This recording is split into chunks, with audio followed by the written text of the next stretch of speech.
Bismillahirrahmanirrahim. Assalamualaikum warahmatullahi wabarakatuh. Perkenalkan, nama saya Arsy Kunawati. Saya dari kelas M232. Nah, pada video kali ini saya akan menjelaskan yang pertama itu adalah pengertian dari apa sih itu miskonsepsi. Nah, jadi miskonsepsi ini dapat didefinisikan sebuah pandangan yang keliru. Sebab mengapa? Sebab terjadi sebuah kesalahpahaman terkait suatu definisi, topik, ataupun konsep yang dimana bertentangan dengan pengertian ilmiah. Nah, miskonsepsi ini sering pula terjadi atau kita jumpai dalam dunia pendidikan. Contohnya itu di mana siswa salah menangkap ataupun salah mengartikan terkait dengan penjelasan yang disampaikan oleh guru. Nah, miskonsepsi ini juga dapat terjadi ketika siswa ini merasa materi yang disampaikan oleh guru ini tidak sesuai dengan pengalaman ataupun kehidupan sehari-hari dari siswa. Contohnya itu banyak sekali anak-anak yang percaya bahwa matahari bergerak mengelilingi bumi. Padahal sebaliknya, bumilah yang berputar mengelilingi matahari. Nah, ini bisa terjadi karena ketika kita melihat matahari terbit dan terbenam, terlihat seolah-olah mataharilah yang bergerak. Padahal sebaliknya bumilah yang bergerak, namun tidak dapat kita rasakan karena bumi ini memiliki gravitasi. Nah, itulah yang disebut dengan miskonsepsi, yaitu kita salah mengartikan terkait sebuah konsep ataupun topik ataupun definisi yang dimana bertolak belakang dengan pengertian ilmiah ataupun konsep aslinya. Nah, baik, jadi yang kedua yang saya akan jelaskan yaitu adalah penyebab terjadinya miskonsepsi. Nah, yang pertama itu ada pengalaman pribadi yang salah. Nah, jadi seringkali itu siswa membuat kesimpulan berdasarkan apa yang mereka lihat atau apa yang pernah mereka alami dalam kehidupan sehari-hari mereka. Nah, padahal pengalaman tersebut itu belum tentu benar adanya. Misalnya, seperti yang saya katakan tadi bahwa ketika mereka melihat matahari terbit dan juga terbenam, mungkin mereka berpikir bahwa mataharilah yang bergerak mengelilingi bumi, padahal sebaliknya bumilah yang bergerak mengelilingi matahari. Namun kita itu tidak dapat merasakannya karena bumi itu memiliki gravitasi. Nah, selanjutnya itu ada buku atau materi pembelajaran yang sulit. Nah, jadi terkadang itu materi di buku, teks ataupun sumber belajar lainnya itu menggunakan bahasa yang sulit ataupun konsep yang terlalu rumit untuk dipahami oleh siswa. Nah, hal ini dapat membuat siswa salah mengerti. Apalagi kalau misalnya kan ada beberapa konsep atau istilah bahasa itu yang menggunakan istilah yang cukup mirip. Nah, itu dapat membingungkan siswa dan juga kadang membuat mereka salah mengartikan.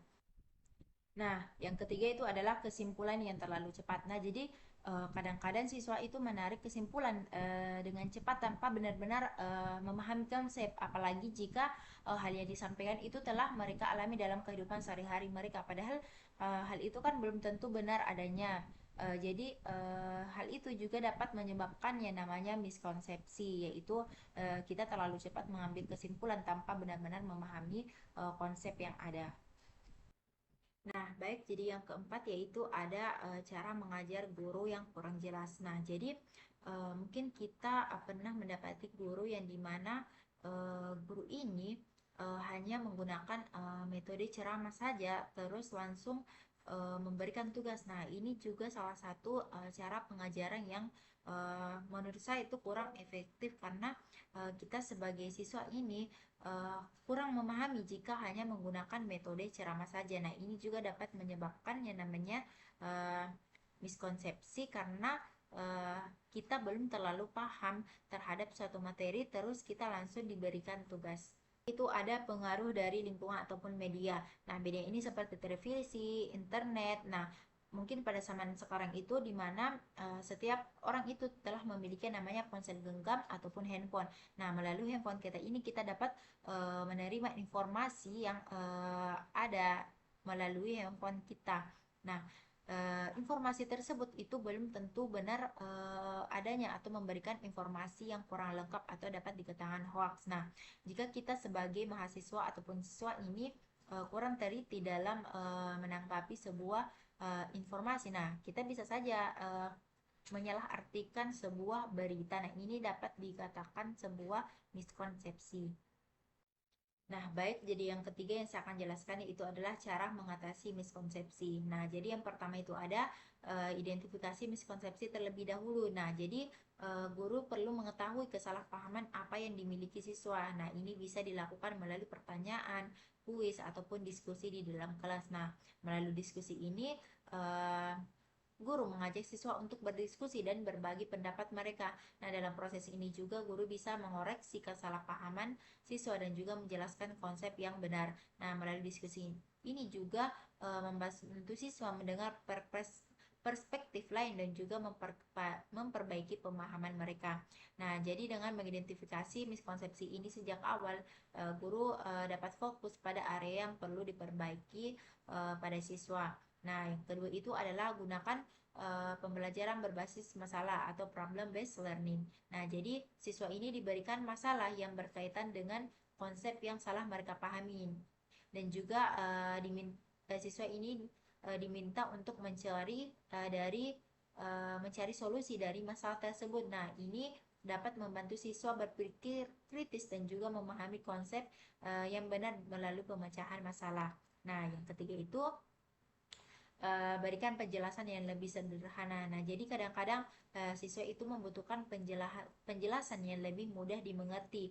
Nah, guru bisa mencoba menjelaskan kembali konsep yang sulit dengan bahasa yang lebih sederhana dan juga perlahan. Jadi menggunakan analogi yang dekat dengan kehidupan sehari-hari dari siswa. Nah, yang selanjutnya itu adalah ulangi dan latihan terus-menerus. Nah, jadi kadang-kadang itu satu kali penjelasan saja itu tidak cukup. Jadi kalau bisa berikan latihan tambahan dan juga ulangi konsep secara berkala agar pemahaman siswa ini menjadi lebih kuat. Jadi latihan seperti soal cerita atau permainan edukatif bisa sangat membantu membuat belajar lebih menyenangkan.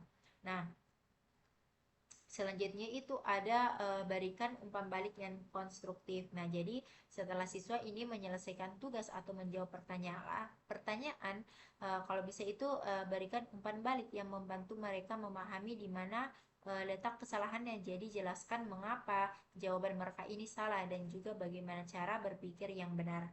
Nah, yang terakhir itu adalah tentunya ciptakan lingkungan belajar yang aman dan juga yang terbuka. Nah, jadi siswa itu akan lebih nyaman mengakui kesalahan mereka jika mereka merasa aman. Jadi, guru perlu menciptakan lingkungan di mana siswa ini tidak takut merasa salah dan juga merasa didukung untuk belajar dan memperbaiki kesalahan mereka. Mungkin hanya itu yang dapat saya sampaikan. Lebih dan kurangnya mohon dimaafkan. Saya akhiri dengan ucapan Assalamualaikum warahmatullahi wabarakatuh.